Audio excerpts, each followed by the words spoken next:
zer da euskaren marka, zer da marka bat? Ze konexio mental lotzen diren euskararekin. Ze irudiari gara ematen euskararen inguruan? Dago alde batetik geuk zer transmititzen dugun. Sentitzet jende asko da hola gauza interesgarri egiten, ez? Eta beste alde batetik beste batzuek guri buruz zer transmititzen da bien. C'est quoi que vous connaissiez autour de la langue basque? La verdad, nada. Almost nothing. Almost nothing. Euskara hartzen da hizkuntza polit moduan. Hori da gehien aipatzen den ezaugarria. Dauzkagu beste ezaugarri batzuk, adibidez, zaila izatearena. Nik euskararen esanahia aztertu dut karteletatik abiatuta. Karteletan ikusten zenaren arabera, euskara bera nola errepresentatua izan den. Nik uste eta abeslariak euskararen enbaxadore totala direla, eta lehen euskarari buruz kantatzen zen, eta orain euskaraz kantatzen da. Euskaran bueltan egiten dan edo zer, edo egiten dan dana, baliagarria da eta interesantia.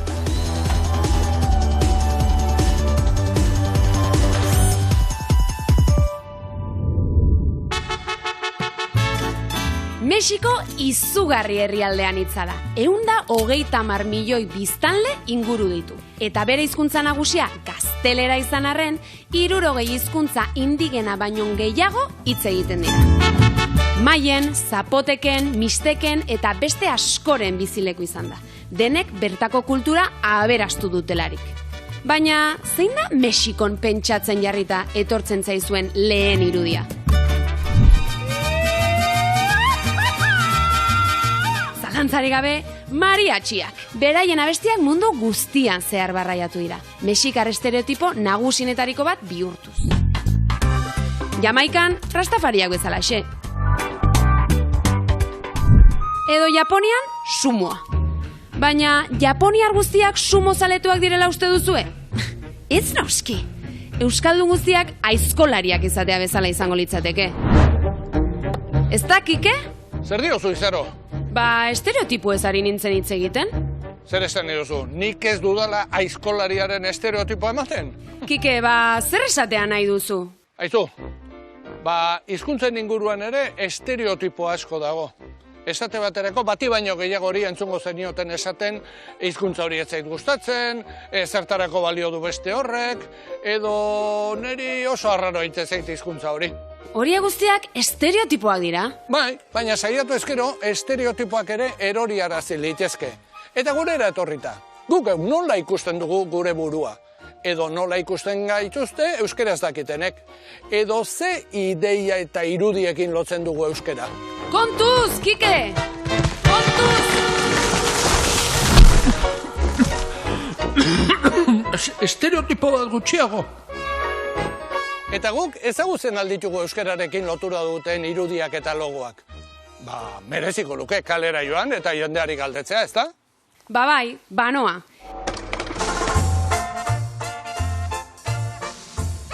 Irudiz eta logoz inguraturik bizi gara. Etengabeko estimulo bisualez.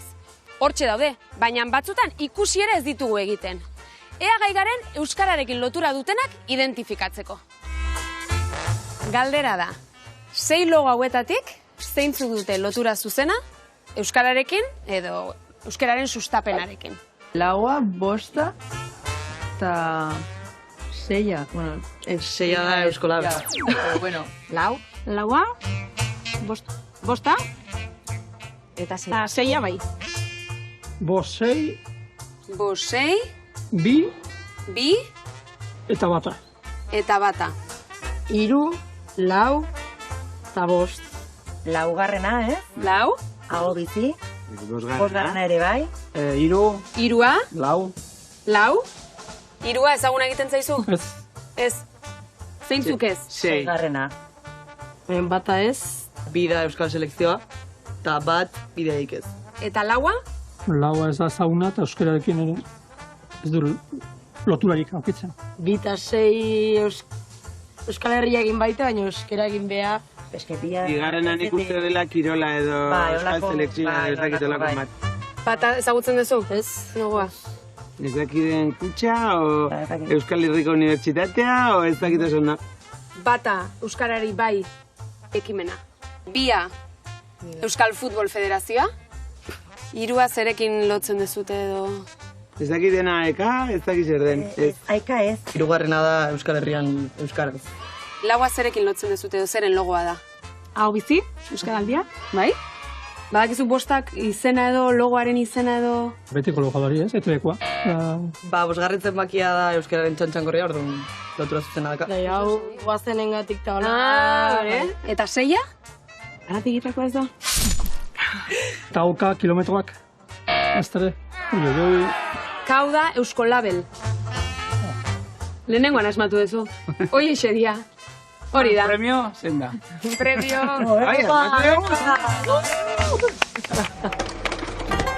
Logo ez ari garela, ezin ahaztu Txillida gure eskultore handia. Bere obrak mundu guztian izan du oihartzuna eta 11 hiri eta museotan ikus daitezke. Artista osoa eta eskuzabala. 70ko hamarkadan Euskal Unibertsitatea aldarrikatzeko irudi bat sortu zuen.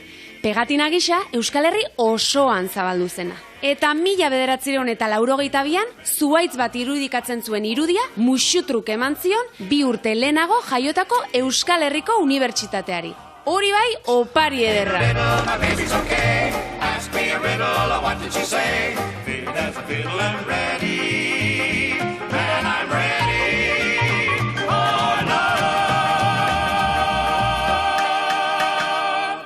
Ez ditxu, eman eta zabaltzazu da, Txillidaren irudiarekin datorren esaldia hori euskarari ere aplikatu dakiok, ez da? Bainolako zalantzari gabe. Azkenean eman da zabaltzazu, kasu honetan izango litzateke jakintza ezagutza, baina egia da hizkuntzaren kasuan, euskara daukagune ondare kultural handienetarikoa, eta hizkuntzarekin zer egiten da, batetik eman euskara berritu, euskarari bizia eman, eta bestetik zabaldu, hurrengo belaunaldiei transmititu eta ere hitz egin noski. Orduan oso aplikagarria bai. Euskararen marka aztertu duzue, baina zer da euskararen marka, zer da marka bat? Bueno, marka bati buruz hitz egiten dugunean, ari gara zerekin lotzen den zerbait. Orduan ari gara euskarari lotutako asoziazioi buruz. Ze konexio mental lotzen diren euskararekin, hori da marka bere horretan. Eta Euskal Herritarrok zerekin lotzen dugu, euskararen marka zer da guretzat?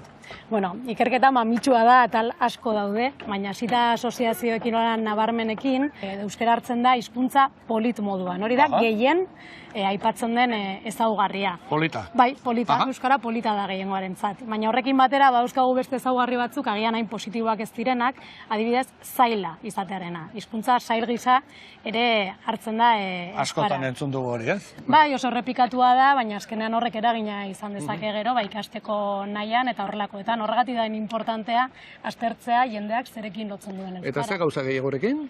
Adibidez, euskarari ere aitortzen zaio aberastasun linguistiko handia, baina asoziazio mailan, gero baude beste asoziazio batzuk, adibidez oso hizkuntza maitatua izatearena, autentikotasuna ere aitortzen zaio euskarari, baina ere hizkuntza tradizionala izatea. Orduan, egin behar dugu hor osagai guzti hauekin entxalada eta ikusi zein neurritan iruditeri hori baikorra den edo ez, eta non kokatzen duen hizkuntza une honetan. Eta Euskal Herritarrok ze funtzio praktikorekin lotzen dugu euskara?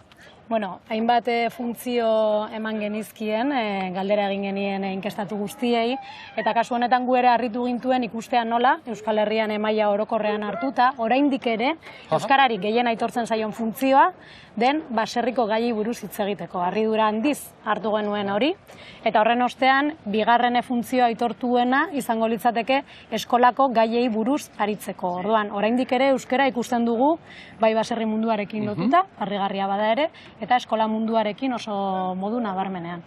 Eta euskaldunek eta erdaldunek modu berean lotzen dute euskara horrelako funtzioekin? Bueno, egia da, ikerketa guztian ikusi dugun zerbait izan dela joerak mantentzen direla. Alegia, zerekin lotzen den, mantendu egiten da, baina euskaldunen kasuan, askoz modu nabarmeneagoan adibidez, ezaugarri positiboekin, baina joera guztiak mantentzen dira. Bai aldaketa batzu daude, eta kasu honetan, euskaldunek bai lotzen dute askoz gehiago eskolako gaiekin, eta ordea, ez euskaldunek, edo ia euskaldunek, ze bereizketa hori egin genuen, gehiago baserri munduarekin. Ordan, ñabardura batzuk badaude ere, joera orokorra mantendu egiten da baztertu ditugun multzo guztien artean. Ze beste funtzio izan litezkola aipatuenetakoak? Bueno, aipagarriena da, euskarari adibidez aitortzen zaiola modu orokorrean galdetuta, modu informalean aritzeko, gaitasuna edo funtzioa, baina gero goazenean informaltasunaren adibide praktiko zehatzetara eta horrela galdetuta, adibidez euskarak balio duen txisteak egiteko, herrieta egiteko, iraintzeko, hor oso portzentai baxuak eukitzen ditu. Orduan, funtzio hori ez zaio hainbeste aitortzen, eta hori izan daiteke zerbait kezkagarria, azkenean, horiek direlako alor gustagarriak, ezta? Hizkuntzari zukua ateratzen zaion alor horiek. Ez ditxu, eta ze iruditzen zaizu, funtzio hauen inguruan kalean jendeari galdetzen badiogu. Ideia bikaina. Izaro, nun zabiltza? Bakike, Leitzara etorri naiz. Aipatu dituzuen datu batzuk harritu egin haute, eta kontrastatu nahi nituen. Euskara, umei herrieta egiteko, txistea kontatzeko eta iraintzeko erabiltzen omen da gutxien herritarren arabera. Baina, hala ote da. Bale, bikote, zuek euskaldunak zeate. Egunerokotasunean denerako erabiltzen zute euskara? Bai, euskalduna, dena euskeraz. Bizi, amestu, dana euskaraz. Denerako ez, frantseseko klaseak ematen ditut eta frantseseko klasetan frantsesez inbarra. Nik dena zorionez, 100%. Bai? Bai, nire bai. Nere galdera.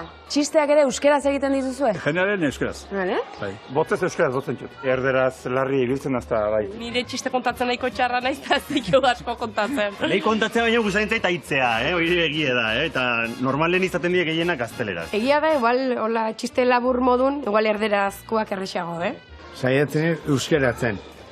Askotan geixio galtzen du, baina, baina saiatu bai, Eta irainak, itzitxusiak, aserretzen zatenen da? Hoi normalen erderaz. Hasi igual ikenaiz euskaraz, baina gero hitz gorrak heldu dienen erderaz. Hostia puta, me cago en Dios. Me cago en la puñeta.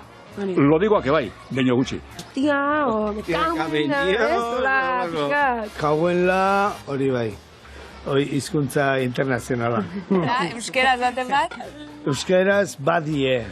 Magina bat. Kabroia, kalamidadea, putakunea, oi oso forte die. Hor, alu eta holako zebazin bai. Ergela igual bai. Zer dizat, ontakeritan, hola euskaz bai. Baina aserrean erdara jotzen dute egia esan.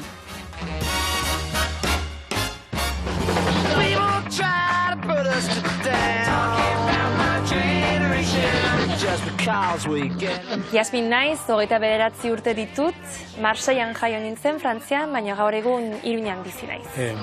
Iñaki Martínez de Luna Pérez de Arriba naiz, Arabar patateroa, Euskaldun berria, Gasteizen jaioa eta orain Araban ere bizi naiz. Iñaki eta Jasmin, zuen belaunaldiak badatoz estitxuk emandako ondorio horiekin? Begira, Iñaki, Euskararen markaz ari garenez, ikusitan den inguruan gertatzen dena, sanen nuke alde batetik Euskara erabiltzen dugu, aixe, eta erabiltzen dugu ez pentsatuz zergatik erabiltzen dugu, ezta? Egiten dugu Euskaraz ateratzen zaigulako. Gutxienez, Iruñan gaizki deituriko periferia hortan, eta zuk ere jakingo duzu, Euskara balio digu, ez, gu geu osatzeko Euskal Herriko panorama, ez, eta esateko gu ere Euskalduna gara, eta Euskaraz egiten dugu, eta punto. Zakit, zer iruditzen zaizun. Bai, oso ados nago esan duzun gauza batekin, giroaren arabera. Nire gazte garaian, adibidez, euskolarekin etzen inundik inora lotzen, arrazoi logikoengatik, ezta? Baina deigarri egiten zaidana da, oraindik ere euskararen irudian baserria gelditzen dela lehen lekuan, ezta? Ez da berez txarra, horretan bakarrik gelditzen ez bada. Horrekin batera baldin badauzka eskolaren irudia edo baldin badauzka modernitatearen irudia ere edo baina zuk esan bezala segun ze girotan mugitzen zaren. Ni ere periferia batetik, Arabatik eta Euskaldun berria naizen aldetik, niretzat deskubrimentu bat izan zen Euskara garai batean eta Euskalduna, Baskongadetakoa nintzen aldetik, euskara jakin behar nuen, bai ala bai, bestela zerbait falta zitzaidan. Eta orduan garai hartan zegoen percepzioa oso bestelakoa zen. Esan duzu gauza bat, iruditu zait interesgarri, esan duzu, ni hemengoa izan da, sumatu nuen zerbait falta zitzaidala. Eta pentsatzen dut honekin hasi zinela euskara ikasten. Eta zergatik sumatu zenuen zerbait falta zitzaizun, izateko zer? Bueno, ez da nire kasua bakarrik. Gaur egun Araban dauden nire adineko eta gazteagoak diren batzuen artean ere, baina euskara existitzen da. Koskortu ala konturatu ginen euskara existitzen zela. Ni akordatzen naiz eta nire aita txikian nintzela, 5 urtekin kaletin nindoala eta avioneta baten papertxo batxo bota zitula. Eta ni justu irakurtzen hasi berria eta batetik ulertzen un zerbait eta bestetik ezerrez. Eta sanion aitari eta hau zer da? Aitak esan zen. Esto es vascuence lo que se habla en Gipuzkoa y Bizkaia.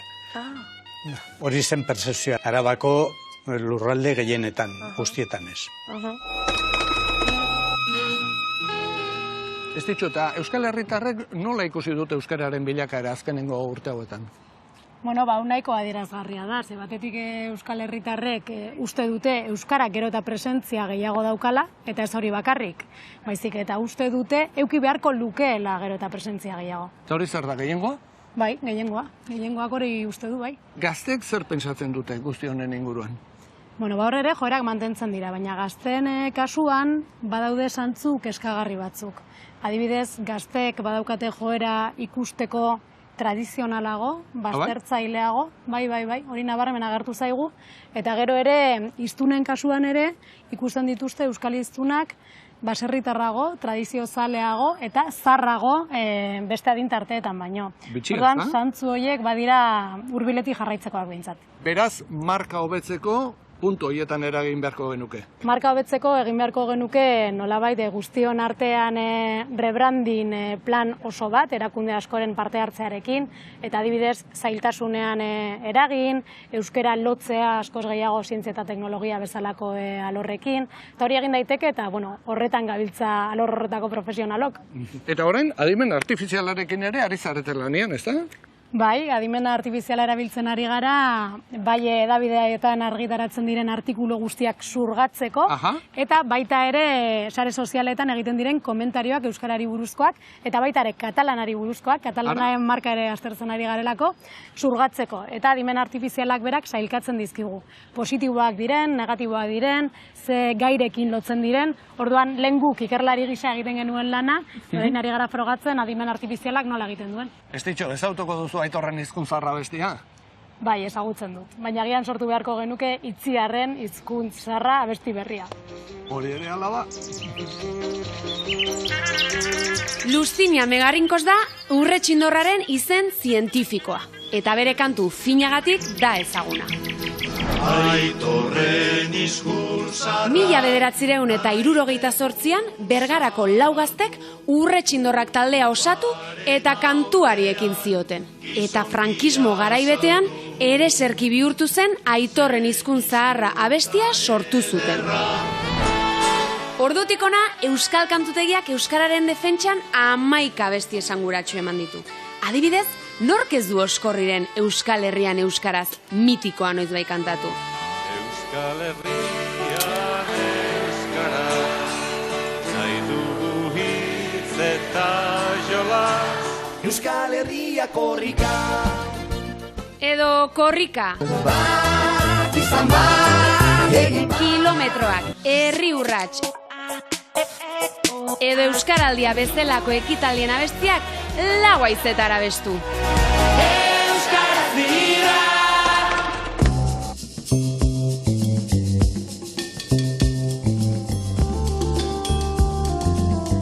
Ana eta Jon, kantu bat omen gara. Hala, dio Jonek behintzat, ez da gaitala garen? Hori azkenean marka bat da baita ere, edo kontzeptu bat, ez da? Pentsatu nun, gure burua definitzeko modu asko erabiltzen ditugu, eta askotan oso lokastuta daude. Erresuma bat, estatu bat, autonomia bat, errepublika bat, igual beste modu batera definitu baitezke. Kantu bat gara, ez da? Mendetatik datorrena, eta jarraitzen duguna bizirik.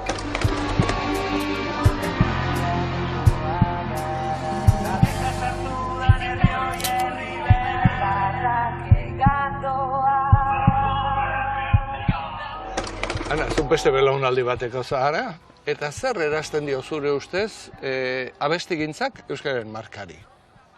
Nik uste erantzten diola desira bezala euskeraz aritzeko edo euskera bizitzan integratzeko, igual naturaltasun osoz, ari zarelako zerbait entzuten hizkuntza horretan eta orduan nahi duzulako, ez? Hizkuntza horren parte izan edo...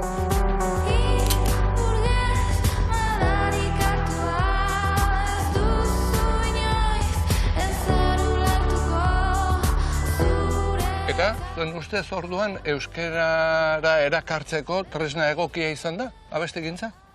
Bai, zalantzari gabe. Kanal bat bezala da, euskarara hurbiltzeko edo zubi bat, eta emoziotik, edertasunetik, sentimentutatik, ez beti modu razionala eta argumentazio beste erabatetakotatik, ez da? Nire ustez, eraginkorrena edo zuzenena diren bideoietatik, jende asko hurbiltzen da euskarara, eta ikusten ditugu kontzertu asko, nun jende askok gazteleraz hitz egiten duen beraien artean, baina kontzertua euskeraz da. Erakarri egiten ditu euskerara kontzertu horrek edo talde horrek, nahiz eta beraiek gero gazteleraz bizi. Ezagutzen duzu, kaso konkreturik? Halakoak esan zian nahi, euskarara hurbildu zela, kantu baten bidez, edo...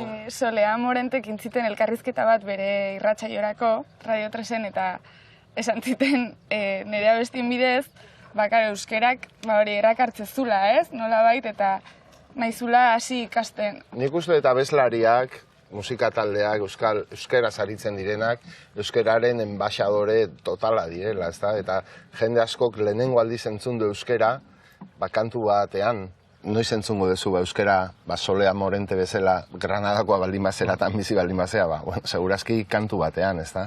Eta hori milaka personei gertatu zaie. Euskerara iritsi dira, euskera lehenengo aldiz entzun dute, edo euskeraren existentziaren berri, inkluso izan dute, kantu batean entzun dutenean. Zezuk gehientzuen Euskal Herrian kantatzen duzu, baina zuena asko mugitzen zara, mendik kanpo? Bai, nik uste musikaren bidez, ez gehiago sartzen naizela igual zirkuitu batzuetan, eta ez hainbeste hizkuntzagatik edo. Kanpoan ibilitzarenean, seguro inork ez deizula galdetu zergatik abesten duzun euskaraz. Bai, askotan. Nik uste hori, nolabait naturaltasun osoz jotzet euskera zidaztea. Da oso hizkuntzain iritsi zait zuzena, bezala, oso modu sinplean aldituzu gauza garrantzitsuak edo sakonak esan, eta oso modu sotilean gauzak esateko hizkuntza ona, eta baita nola euskera asko dauden, rimak eta sartzeko zontan hobea baina aldez aukeratu igual, ez? Euskalki bat, edo euskera batua, edo, bueno, horrere joku emateu, ez? Honek aldatu dizute, Jon? Ez, baina eskatu izan didate bertxotan gazteleraz egiteko eta holako gauzak, ez da? Baina niretzat nahiko antinaturala da hori egitea. Egin izan ditut gauzak erderaz, baina ni etorkinen semea naiz, ez da, badakizu. Baina euskera bihurtu da nire abia puntua, nire oinarria, nire ardatza, eta nire mundua euskeraz da, nire betaurrekoak euskeraz dira, euskeraz ikusten ditut paisaiak, euskeraz sentitzen ditut nire sentimentuak. Orduan, askotan esplikatu behar izaten dugu, beste hizkuntzetan inoiz esplikatu behar ez diren gauzak, ez da? Baina, bueno, ni euskeraz naiz. Punto, ez da besterik. Gero euskararen markan badago beti dialektika bat, tradizioa eta modernitatea. Bai, eta nik uste dut bizirik iraungo badegu, eta ez bagera fosil bat izango, tradizioa etengabe eguneratzen eta berritzen egin behar dula aurrera, ez da? Eta nik orain euskal musika izugarrizko garaipena da, 21. mendean lortu duena, lortzen ari zaretena, eta nagusiki euskeraz, ez da? Nik sentitzet jende asko dagoela gauza interesgarrik iten, ez? Lortu dala, ez? Ez izatea inbeste, helburu bakarra, igual edo hain garrantzitsua, ez? Euskera hori nolabait, edo euskera horri garrantzi hori ematea, baizik eta tresna bat gehiago dela artea sortzeko edo. Horren froga da nire ustez, lehen euskerari buruz kantatzen zen, eta orain euskeraz kantatzen da. Hori garaipen bada, ez da. 1960ean, Juan Jose Agirre Beneditarrak Lazkaoko monasterioko liburutegiaren ardura hartu eta ohiko artxiboetan gordetzen ez ziren funtsak biltzeari ekin zion. Panfletoak, kartelak, pegatinak... Gaur egungo euskal gaien inguruko artxibo nagusiena sortuz. Agirrek bere misioa hasi zuenetik mende erdia baino gehiago pasada. Eta asko izan dira euskararen aldeko kanpainak eta ekimenak bultzatzeko sortutako kartelak.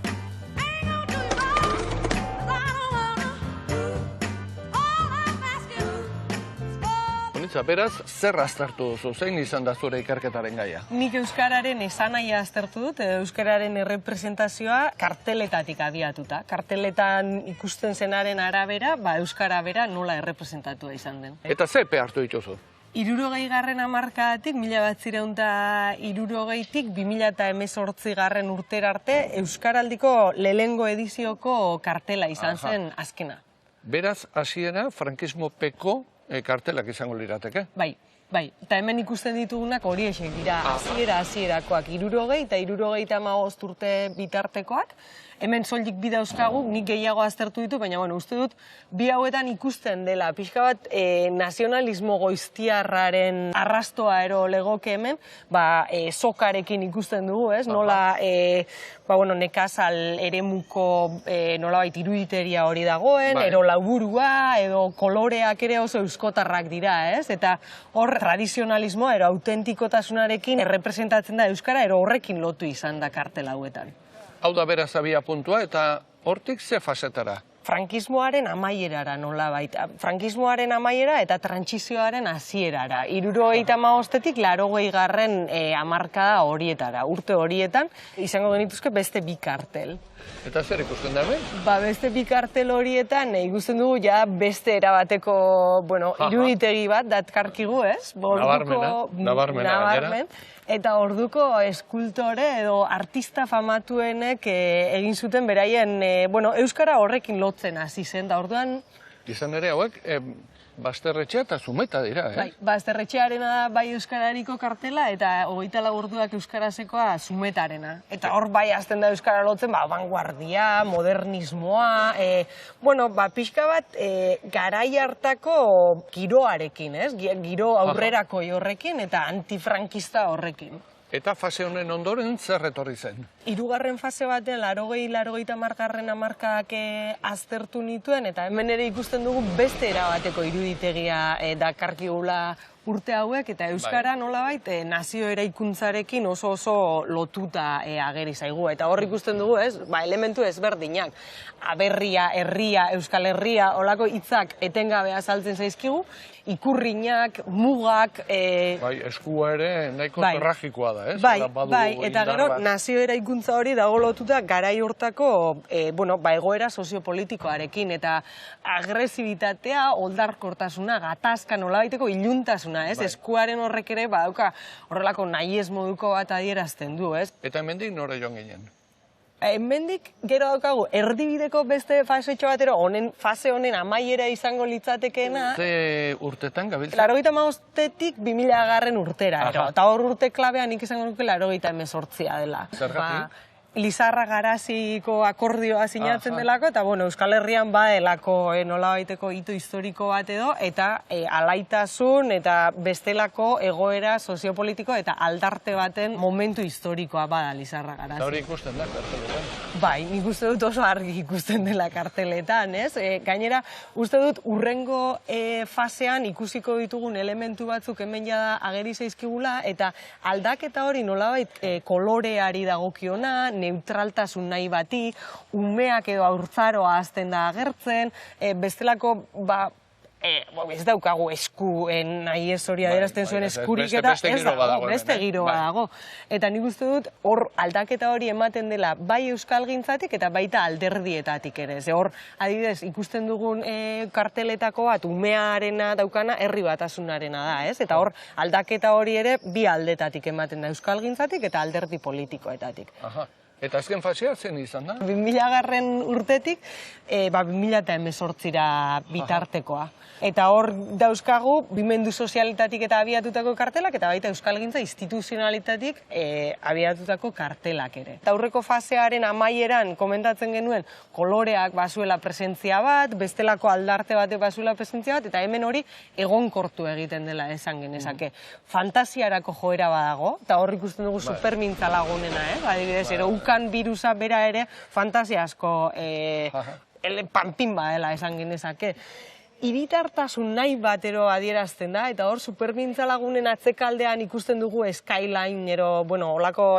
Badeo komunitate txiki bat, Bai, eta nolait modernitatearekin lotu nahi bat, neutraltasun bat eta despolitizaziorako nahi bat edo. Aurreko hamarkadetako gatazka horretatik pixka bat desbinkulatzeko nahi hori, haurtzaroaren iruditeria baten bidez eta nolabait infantilizazio baten bidez ematen dela esango nuke. Eta euskara horrekin lotzen hasten da. Esan daiteke honentza, azken batian, euskararen inguruko kartelgintzak ere islatu duela, garaiko gizartearen egoera eta pentsamoldeak, Bai. Eta gainera nik uste dut aldrebez ere esan genezakela, kartelen bidez Euskal Herriko historia soziala bera aztertu genezakela inongo zerari gabe. Nik uste dut orain beste momentu batean gaudela eta ikusten dela karteletan ere gizartearen beste kontu batzuk. Feminismoa askoz ere presenteago dago, bestelako azal koloreak, bestelako gorputz batzuk, bestelako, lehen aipatu duguna, gizartearen isla dira kartelak eta hori gaur egun ere ikusten da.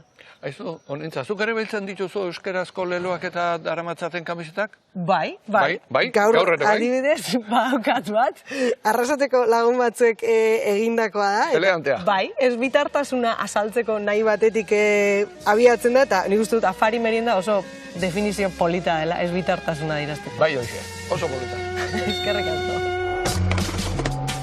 Azken urteotan, euskara eta euskal kultura ardatz duten hainbat arropa marka sortu dira Euskal Herri osoan zehar. Euskararen aldeko leloak soinean jantzita irakurri izan dizkiogu hainbati edo guk geuk eraman. Iparraldean adibidez, hor ditugu, ezkexa, kirika edo katxikluzin. Beraien diseinuetan tradizioa eta modernitatea uztartzen dituzte.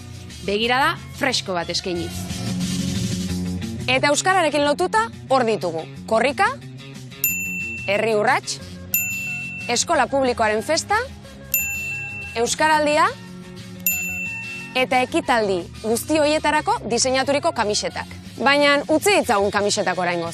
Orain arte, Euskal Herritarrok euskara nola ikusten dugun jorratu dugu. Baina kanpotik datozen ere galdetu beharko genieke nola ikusten gaituzten eta zer dakiten gure inguruan. Izan gaitezen momentu batez turistak gure herrian.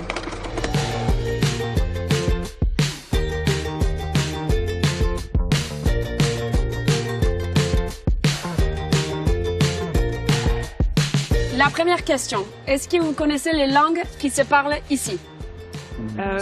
L'espagnol, le basque et français. Français peut-être un peu.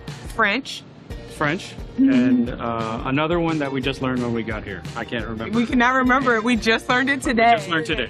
L'espagnol, le basque, Le français. Et on découvre maintenant la langue basque. Et puis c'est très intéressant. Bé, es parla el basc, l'euskera, i evidentment el castellà. le basque, Que le basque? l'espagnol, bien sûr, un peu le français. Oui, un peu français. Castellano. euskera, y el otro es con Valenciaga. No, es con B. No sé, eso está viendo.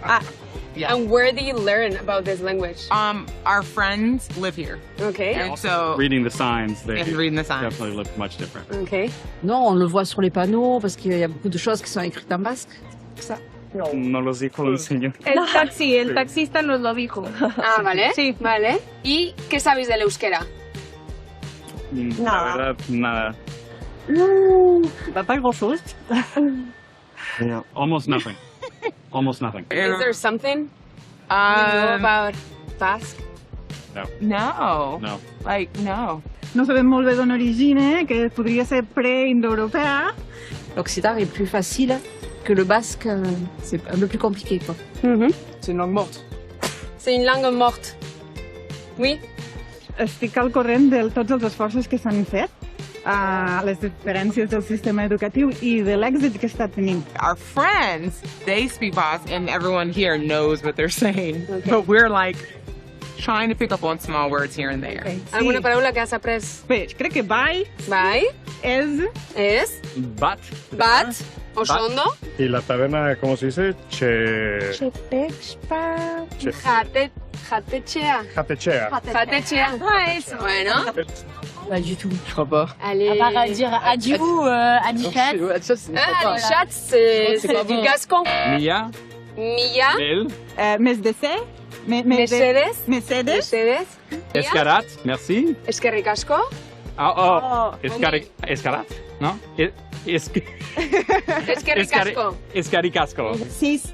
Plau. Non, je me équivoqué. Par exemple, pour dire au revoir, maintenant qu'on va finir l'interview, ça se dit agur. Agur. Agur. Agur. Agur. Agur. Oh, alors. Ikusi dugu turistek badutela euskararen berri. Baina oso gutxi dakite edo dakiten hori nahiko nahasia da.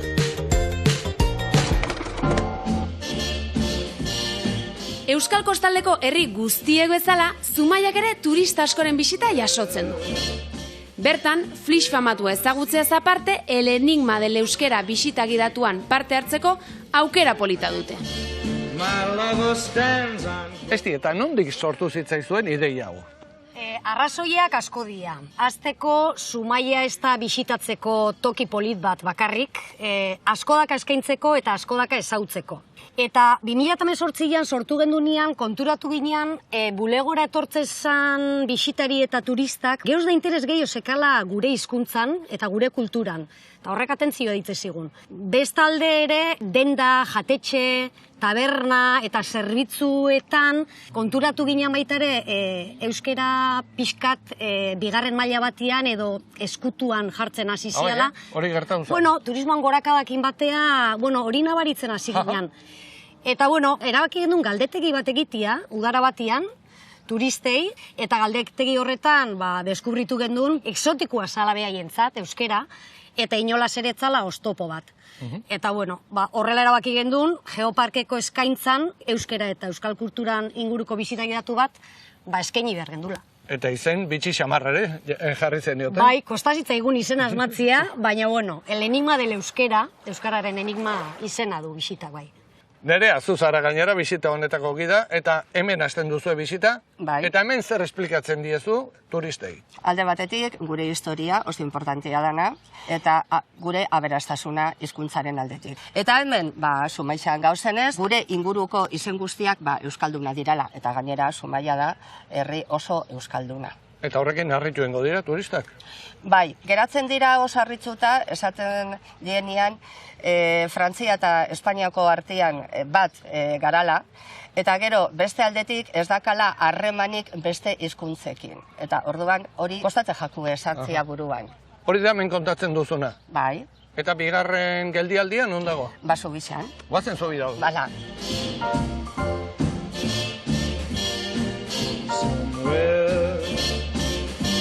Beyond the sea. Zuk aipatu duzu, jendea asko harritzen dela, entzuten ditun gauzekin, nundi atoz jendea? Bisita erderaz eskaintzen da, orduan jendea estatukoa. Erdaldunak dira, batez ere Katalunia, Madril eta Euskal Herritar batzuk ere bai. Oso, jarraitu galduko bisitarekin. Vale, aurrera. Guazen. Beyond the shore, we'll kiss just as before. Oi. Nerea, nik abezautzen dute, Hau gure ariketa da, termometro linguistikoa. Hori da, zeuen programatik ataratakoa. Ara, hemen dugu teknologia. 0tik 10erako eskala bat. Munduan 7.000 hizkuntza daude. 0tik 10erako eskala honetan eta 7.000 hizkuntza horien artean, hiztun kopuruaren arabera, non dago euskera? Jontxo, eta hemen ariketa honetan, 0tik 10erako eskala horretan eta jendean nun jartzen du euskera? Normalian bi terdi, irura, batzuek, baina hor geratzen dira hor baju-bajutsuak. Eta esaten dutzozunean, bederatxiraino isa heltzen garela, jentia harritzuta ez geratzen daia, otxitzuta. No. Ostuta.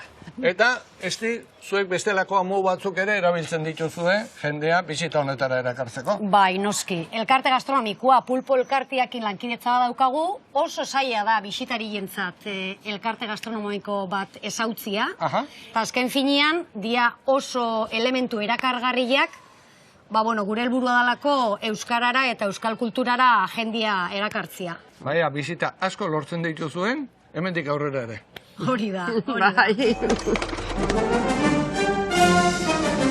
Euskara hizkuntza zaila dela aspaldiko kontua da.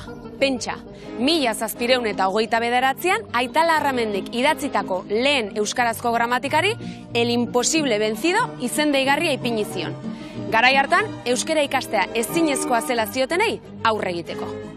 Liburuak hautsak arrotu zituen, eta kontrariak mutu utzi zituen.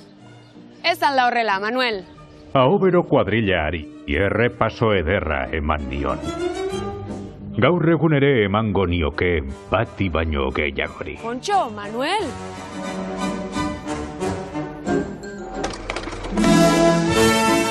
Larramendi Andoainen jaio eta besteak beste Bilbon, Salamankan eta Valladoliden bizi izan zen. Baina Norvegiako, Lofoten uhartetako, Barei uhartearen hegoaldean dagoen Sorlan herri txikian, bada etzen sekula santan egon. Guk dakigula Larramendi etzen sekula Sorlanen izan, baina bertan izan zena duela urte gutxi, Gorka Barrueta baina izan zen. Kaixo, Gorka? Egun hon. Zer galdu zizeizuen Sorlanen?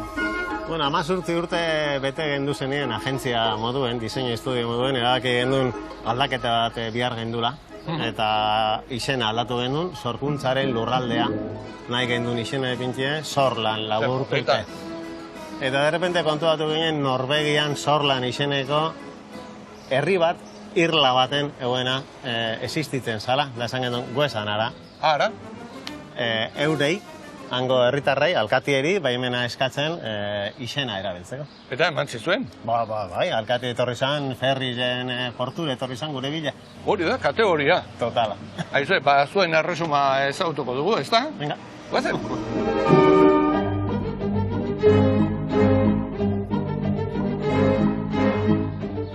Bueno, erresuma goxua daukazu hemen. Elegantia. Elegantia. Elegantia, lanien fin. Zuek aitzindariak izan zarete publizitate euskara sortzen, zer dela eta?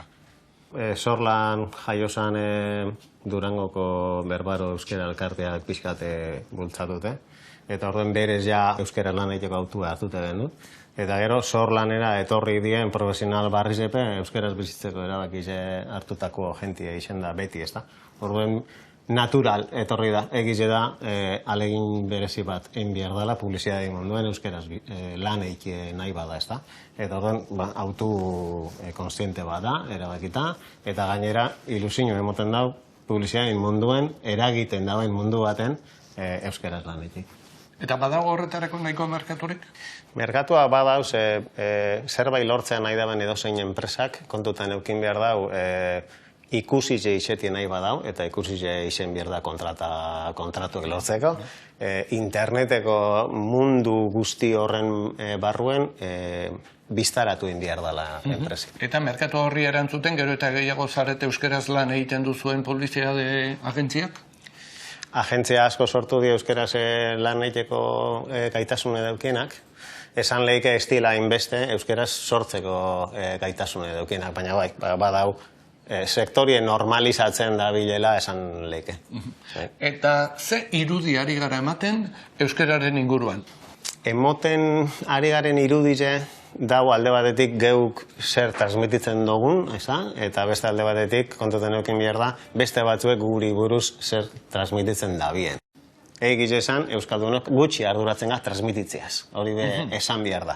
Eta gero zelan dugu zen albo herri batzuk, Estatu Frantsesa eta Espainola, guri buruz beberba iken da bienak, eta euren interesen arabera beberba iken da bienak, baike be, ga ikusizek, dekogule hizkuntza bat oso zaila dela ikasteko, oso beti reklamazioak egiten gabizela, gure hizkuntzari dago gizonez, eta, claro, Euskaldunon percepzioetan be horrek gaizok nahazten die, eta irudi nahaztu bada, ez da herri batek esaten dabela bere herritarrak eta bere hizkuntza zelako da, bizik eta danak egiten da berba guri buruz, herri txiki bada, eta horren irudi distorsionautxo ebe baduk. Eta gero, instituzioek, herri mugimenduek, era guztietako entitatek, irudi edo diskurso desberdinak erabiltzen dituzte, edo erabili beharko lituzkete hizkuntzaren inguruan?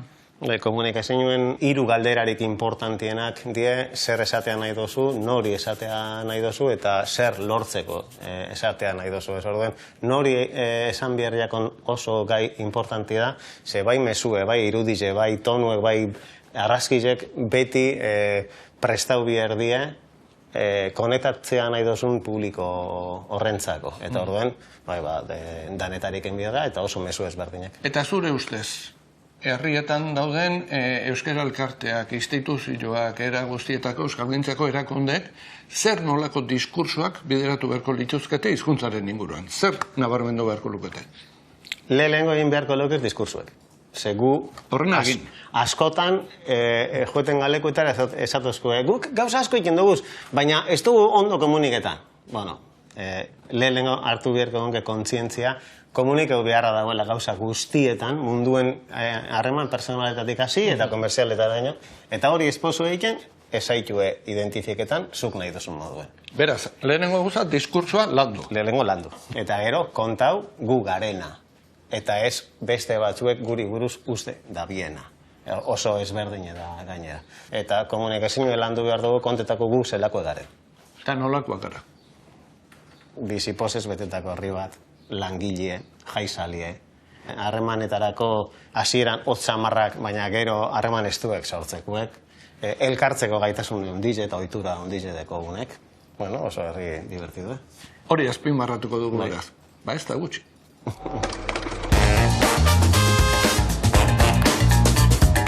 Gauza bitxi xamarren bilduma egiten duenik ezagutuko duzue. Baina semaforoen bilduma egiten duenik, hau marka. Kike, lehen semaforo modernoa ez zuten bilagonan jarriko. Ez. Garrett August Morganek Cleveland hiri estatu batuarreko Euklid eta 104 kaleen arteko bidegurutzean kokatu zuen lehenengoan 1914 urtean. Baina hemen Tolosaldean semaforoek eta euskarak badute zer esana.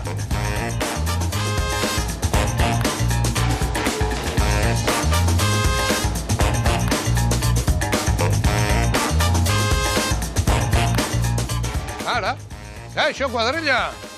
Ze, lan ari zarete ez da? Bai, maixegia. Bueno, Amaia, Feliz, zertan ari zarete zehazki? Bueno, hemen txegabit, Euskaran bueltan sortu ditugun ideiak, mezuak eta hausnarketak bertan margotzen, semaforo kutxauetan margotzen. Eta hemen bakarrik bilabonan? Ez, eskualde oso Tolosaldeko, 28 herritan, semaforo kutxa dauden herri guztietan. Ara, eta ideia hau nondik sortu da edo? Bueno, nik ustot, bagaunkela nahi bat, herri moduan sortu ditugun ideia eta mezu guzti hauek transmititzeko nahi bat, eta horregatik, mentxe bildu ditugu batzuk, gutxi batzuk, eta... Eta ekintza solte bat edo gazteekin egiten duzuen lanketaren barnean sartzen dau? Bueno, galtzaun diren jopuntu nagusi helduk izaten die, baina gazteekin ere lan itiak usatzez zaigo. Semaforo kutxak pintatzeaz gain, badago bota erantzuna, Miluzeren estiloko lehiaketa bat ere egiten deu, herrietako hizkuntzen kale neurketak ere gazteekin egiten diteu, ikastetxetan ere egiten deu beste proiekturen bat edo beste, eta bada gazteekin elkarrekin lan egitea, eta gazteei zerpentsatua ematea, eta beste gaietan bezalaxe, euskeraz ere, baina gogoetatzen hastea eta beraien pentsamendu kritiko hori piztea. Bai, euskaran bueltan egiten dan edo zer, edo egiten dan dana, baliagarria da eta interesantia. Zer nolako esaldiak aukeratu dituzue? Behaiek aukeratu dituzte, gaztetxo aukeratu dituzte, eta danetatik topatu geinke. Baditugu adibidez, iraganian, Tolosaldean erreferente izan dan uxola bat, baina baditugu gaur egungo sortzaileak ere. Pintatu ditugu Odei Barroso, margotu dugu Ines Osinaga, Maialen Lujanbio, Carmele Jaio, Lorea Agirre, Ruper Ordorika, Bernardo Atxaga... Eta norbait kopiatu nahiko balitu esaldi hauek, ereduen nondituzue? Eskuragarri daude. Galtzondiko webgunean sartu, galtzondi.eusen, eta bertan bilatuko dituzue laminak, eta, gurasmo momentan lau iztetara zabaltzea, orduan bildurri gabe, bertatik eskuratu, eta zerbait nahi baldin badaue, deitzeko galtzondera. Hoi da. Eta norri bilida, pintaketan lanetan? Behaiek? Bai, eskualdeko gaztek, bilagonako irrika isiadildadeko gaztek ikusten ditu. Ara, Bera zuek ari zarete hemen lanean.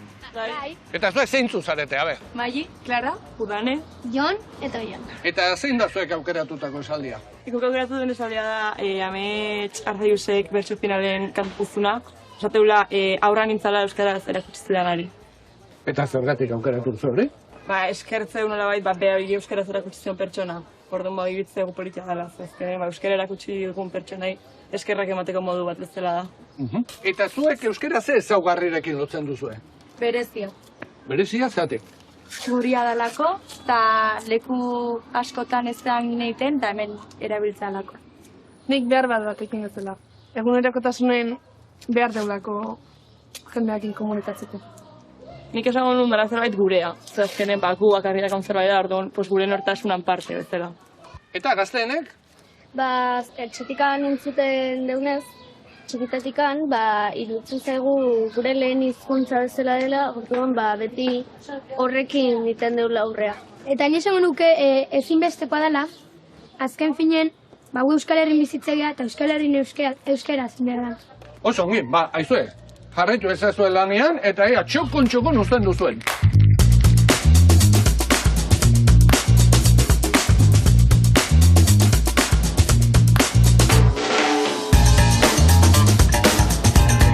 Bueno, ja azkeneko txukluketak egiten, baina oso ondo gelditu da, Felix, Amaia? Bai, Bai. Aurra nintzela euskaraz erakutsi zidanari. Bikain. Kike, saioa amaitzen joan behar dugu, Bai, arrazoia. Kuadrilla, zuen talentua ikusita ariketa bat proposatuko dizuet. Euskara ze irudirekin identifikatzen duzue? Marraztera animatuko zarete? Bai. Aizue, hasi zuek marrazten eta ondo segi eta horren arte. Bueno, aurre, eskerrik asko.